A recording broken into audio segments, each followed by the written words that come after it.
हर हर महादेव। सभी भाई बहनों को मेरा प्यार भरा प्रणाम। कैसे हैं आप सब? कमेंट सेक्शन में ज़रूर से बताना और मेरी वीडियो कहाँ से सुन रहे हैं ये भी बताना, ताकि मैं आपका दिल से धन्यवाद कर सकूं। आज मैं आपको जितिया व्रत की पारण कथा सुनाऊंगी। यह कथा आपको बहुत ही आनंदित कर देगी। यह बहुत ही आपकी जो भक्ति भाव है उसको बढ़ाने वाली कथा है। इसीलिए मैं आपसे उम्मीद करती हूँ कि कथा को बीच में छोड़कर न जाएं, कथा को पूरा अवश्य सुनें। एक समय की बात है, एक माता पिता की दो पुत्री थी। दोनों पुत्रियों को माता पिता ने बहुत ही प्यार से पाला। एक जैसा खिलाया, एक जैसा पिलाया, एक जैसा पहनाया। दोनों को बहुत ही प्यार और दुलार से बड़ा किया। अब दोनों के विवाह का समय आ गया था।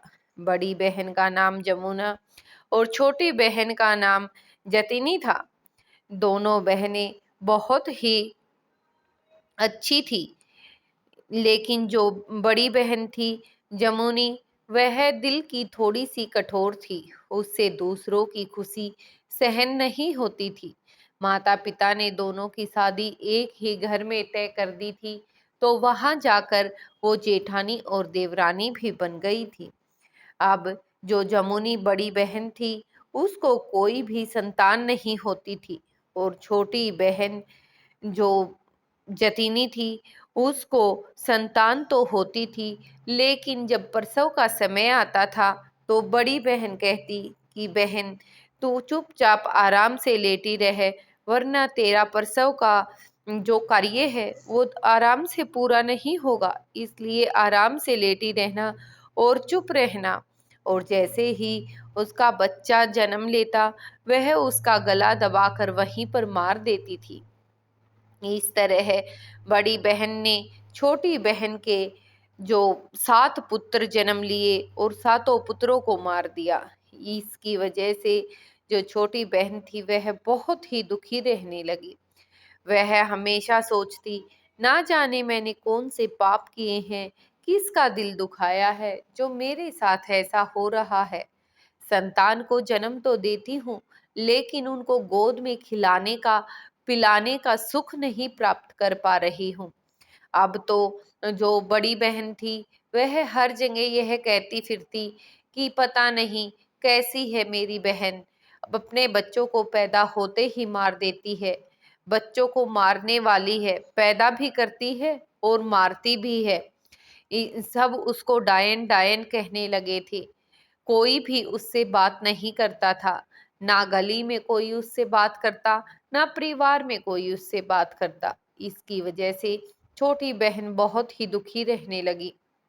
अब एक दिन बड़ी बहन ने छोटी बहन के पति को भी सिखा दिया कि यह तो पुत्रों को जन्म भी देती है और मार भी देती है। इससे अच्छा तो तुम्हारे नसीब में संतान का सुख तो है, तुम दूसरा विवाह कर लो, क्या पता दूसरी पत्नी अच्छी आ जाए।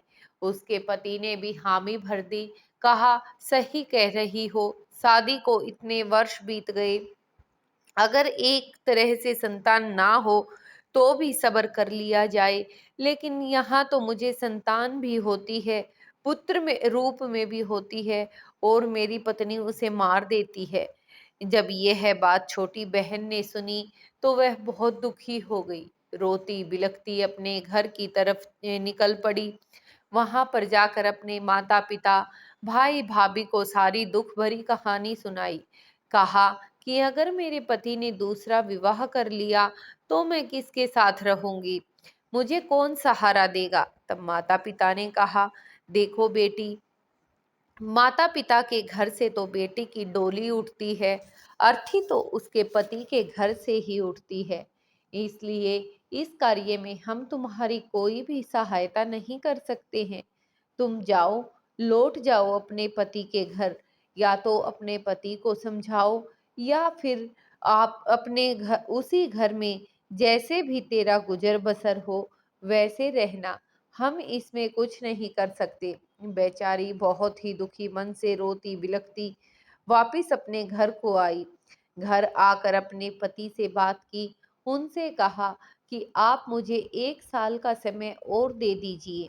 अगर 1 साल में मैंने आपकी पुत्र प्राप्ति, संतान प्राप्ति की कामना को पूरा न किया, तो आप मुझे घर से निकाल देना। मैं बच्चों को जन्म तो देती हूँ, लेकिन वो पैदा होते ही मर जाते हैं, इसमें भला मेरा क्या दोष?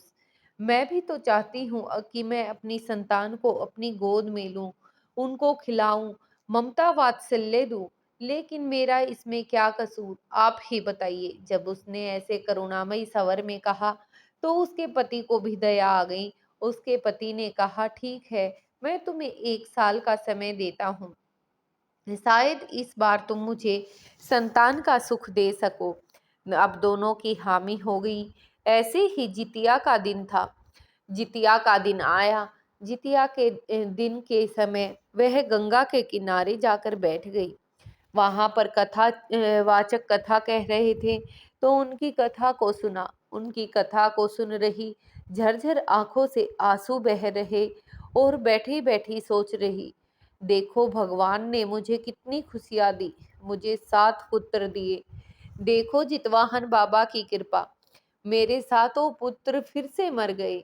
मैं पुत्रवती होकर भी अभागी ही रह गई। मैंने अपने पुत्रों को अपने स्तनों से दूध तक नहीं पिलाया। कैसे कैसी माँ हूँ मैं तो बड़ी अभागी माँ हूँ। ऐसे सोचते विचारते पूरी कथा को सुन लिया। सब ने अपने व्रत का पारण किया, नदी में स्नान किया, व्रत पारण किया, लेकिन वह जो छोटी बहन थी, वह व्रत पारण करके वही गंगा किनारे बैठी रही। सब लोग अपने घर जा चुके थे, क्योंकि गर्मी बहुत ज्यादा थी, धूप कड़ाके की पड़ रही थी। लेकिन जो छोटी बहन जितनी थी, वो वहीं पर बैठी थी। बैठी बैठी झरझर आंसू गिराए जा रही थी। यह देखकर वह यह बातें सोचकर उसने सच्चे मन से और हृदय से प्रार्थना की, हे भगवान, अगर मेरी यह जो भक्ति है, अगर यह कुछ भी सच्ची है, तो आप कृपा करके मुझे दर्शन दे। जितवाहन भी इधर उधर ही घूम रहे थे। उन्होंने वहां पर प्रकट होकर छोटी बहन जतिनी को जो दर्शन दिए, देते ही वह चितवाहन बाबा के चरणों में गिर गई। कहने लगी, हे भगवान, आप ही बताइए, क्या मैंने किसी का दिल दुखाया है या मुझसे कोई घोर पाप हो गया है? मेरे साथ ऐसा क्यों हो रहा है? मेरे तो पुत्र भी होते हैं और वो जीवित भी नहीं रहते। मेरे व्रत में कोई कमी है या फिर क्या कारण है? आप मुझे ये सब कहिए। इस पर जितवाहन बाबा ने कहा कि देखो पुत्री, तुम्हारी कोई भी गलती नहीं है, और मैंने तो तुम्हें पुत्र प्राप्ति का, तुम्हारा जो व्रत में दृढ़ संकल्प होता है, उसको देखकर वरदान दिया है, और मेरी कृपा से तुम्हें 7 पुत्र भी प्राप्त हुए हैं। लेकिन तुम्हारी बड़ी बहन जब प्रसव के समय तुम्हारे पुत्र पैदा होते हैं, तो गला दबाकर उन्हें मार देती है। अब मैं क्या करूं? इस पर जो छोटी बहन थी, उसने कहा, हे भगवान, आप ही मुझे कोई रास्ता बताइए, कुछ तो कीजिए। अब तो आपके भक्त के ऊपर सारी बात आन पड़ी है। आप जो कहोगे मैं वो करने को तैयार हूँ। जितवाहन बाबा ने कहा, ठीक है, तुम ऐसा करना, अब की बार जब तुम गर्भ धारण करो, तो किसी से कुछ न कहना, और जब तुम्हारा प्रसव का समय आए, तो वन में चली जाना।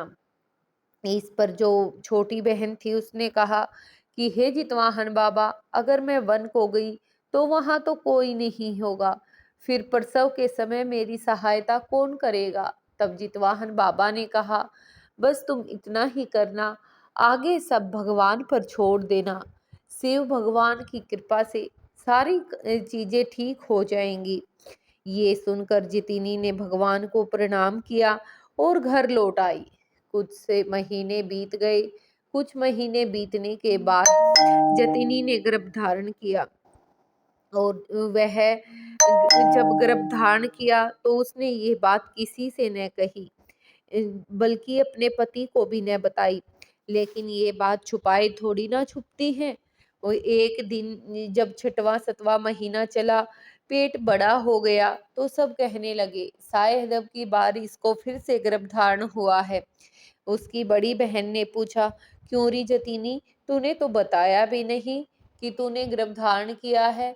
इस पर वो कहने लगी, नहीं बहन, मैंने तो कोई गर्भधारण नहीं कर रखा। पता नहीं ये सब कैसे क्या हो रहा है। मैं भी इन चीजों को देखकर बड़ी ही हैरान हूँ। ये कहकर वह बातों को टाल देती है। अब उसका जो जितिया का व्रत था वो दोबारा आ गया, और उस दिन उसके जितिया व्रत के पारण के का दिन जो था तीसरा दिन, उसी दिन उसके 9 महीने और 9 दिन पूरे हो गए थे। उसको सुबह सुबह ही प्रसव का दर्द शुरू हो गया था, और वह अपने पति से जाकर कहती है कि हे पति देव, मैंने तो जो है ये व्रत रखा है, और कल से निर्जला और निराहार हूँ, और मैं गर्भवती भी हूँ, और आज मुझे प्रसव की पीड़ा भी हो रही है। क्या तुम इसमें मेरी मदद करोगे? मुझे किसी वृक्ष के नीचे छोड़ आओ, मैं वन में जाना चाहती हूँ। इस पर पति ने कहा, लेकिन वहां तुम्हारी सहायता कौन करेगा? तब उसने कहा, आप मुझसे एक प्रश्न भी न करिए। अगर आप मेरी सहायता करो तो बस मुझे वन में छोड़ दो। उसके पति ने कहा, चलो ठीक है, और उसकी मदद की, और उसको वन में ले जाकर एक घने बड़े पत्तों वाले वृक्ष के नीचे लेटा दिया। वह वहां लेटकर उस प्रसव की पीड़ा से बेहाल थी। न उसने खाना खाया था, न पानी पिया था। अब वह हाथ जोड़कर जितवाहन बाबा को याद करने लगी और कहने लगी कि हे भगवान, मैंने आपके कहे अनुसार सारे कार्य किए हैं। अब आप ही मेरी मदद कीजिए, मुझे इस असहनीय प्रसव पीड़ा से बाहर निकालिए। अब जितवाहन बाबा ने उसकी पुकार सुनी, और वह माता वनसती के पास गए। वनसती माता के पास जाकर कहने लगे, हे वनसती माता, आप तो बड़ी ही दयालु हो, सबको अपनी गोद में रख लेती हो, चाहे वह पापी है, चाहे वह निर्दयी है। और आज एक बड़े ही साफ सच्चे मन की औरत, जो बड़ी ही अभागी है, आपके वन में आई है। वह प्रसव की पीड़ा से रो रही है, क्या आप उसकी मदद नहीं करोगी?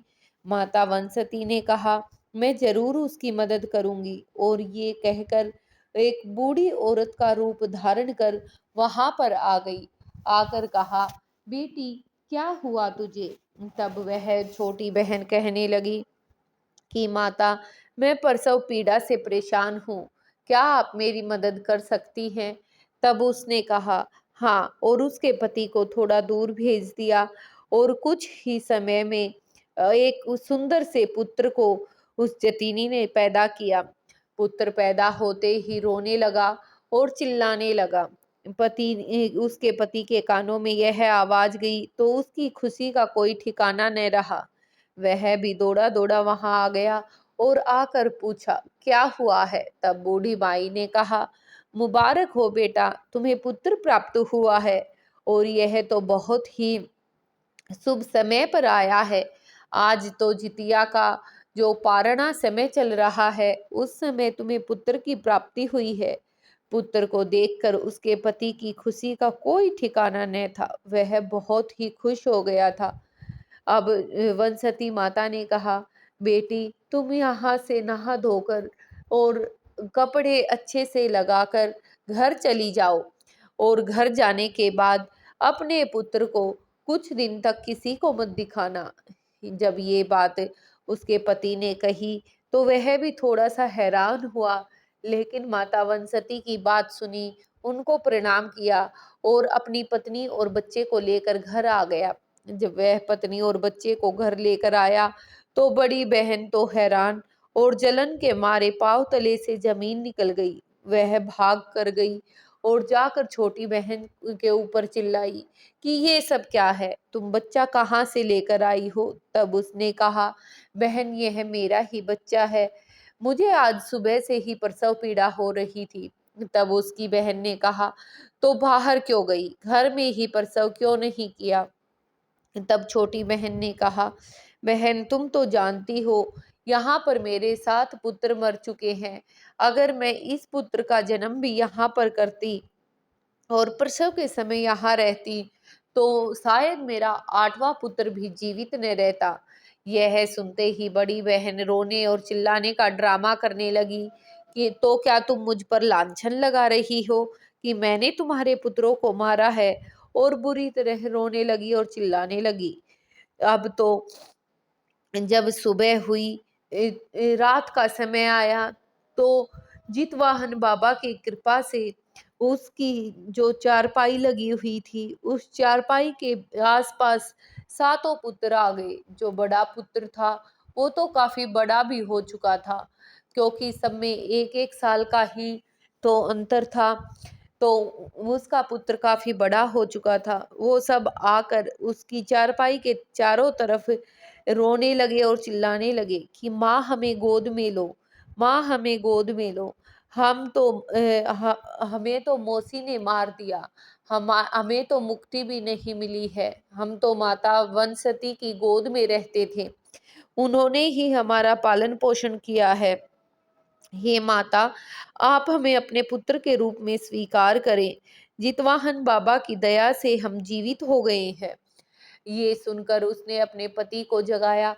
पति भी यह देखकर हैरान हो गया, और माता और पिता दोनों ने अपने पुत्रों को गले से लगा लिया।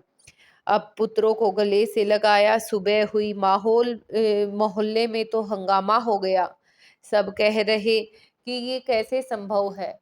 लेकिन फिर एक बूढ़ी माई उन सबको समझाने आई, और उसने बताया कि ये सब इसकी बड़ी बहन ने किया था, और इसके सातों पुत्रों को जीवित इसके इस व्रत के दृढ़ संकल्प ने और सच्ची श्रद्धा की वजह से जितवाहन बाबा ने किया है। अब तो गली गली, मोहल्ले मोहल्ले जतीनी की चर्चा होने लगी। सब जतीनी को कहने लगे कि बहुत ही अच्छी है। सब उसके पास आने लगे, बात करने लगे। बड़ी बहन थी, वो भी शर्मिंदगी महसूस करके अपने पति से कहा कि अब मैं यहाँ नहीं रह सकती, मुझे यहाँ से कहीं दूर चले ले चलिए। अब वो लोग घर छोड़कर जा ही रहे थे कि उसी समय छोटी बहन आई और आकर कहा, क्या हुआ बहन, तुम घर छोड़कर क्यों जा रही हो? तब उसने कहा कि अब मैं यहाँ रहने के लायक नहीं रही, इसलिए मेरा यहाँ से चले जाना ही बेहतर है। तब छोटी बहन ने कहा, नहीं बहन, तुमने जो भी किया उसकी गलती का अगर पछतावा कर लिया तो सब कुछ हो गया। अब तुम्हें कहीं जाने की जरूरत नहीं है, हम यहीं रहेंगे। तब उसकी बहन ने कहा, बहन, तुम मुझे अपने उस व्रत के बारे में जरूर बताना, मैं भी उस व्रत को करूंगी। तब उसकी बहन ने भी जितिया के व्रत को दृढ़ संकल्प के साथ किया, और उसको भी 2 पुत्रों की प्राप्ति हुई। अब दोनों बहनें हंसी खुशी से वहीं उसी घर में रहने लगी थी। पिछली सारी बातों को भुला दिया था। जितवाहन बाबा ने जैसा जतिनी को सुख दिया वैसा सबको दे। जैसा बड़ी बहन ने किया वैसा कोई भी ना करे। कथा सुनने वाले, कथा कहने वाले तथा कथा पढ़ने वाले सबका भला हो। जितिया पारणा की कथा आपको कैसी लगी, कमेंट सेक्शन में जरूर से बताना। यहाँ तक मेरी कथा को सुनने के लिए आपका धन्यवाद। कमेंट सेक्शन में अपना नाम और अपनी जगह का नाम अवश्य लिखें, ताकि मैं दिल से आपका धन्यवाद कर सकूं। बोलिए हर हर महादेव, जय शिव शंकर।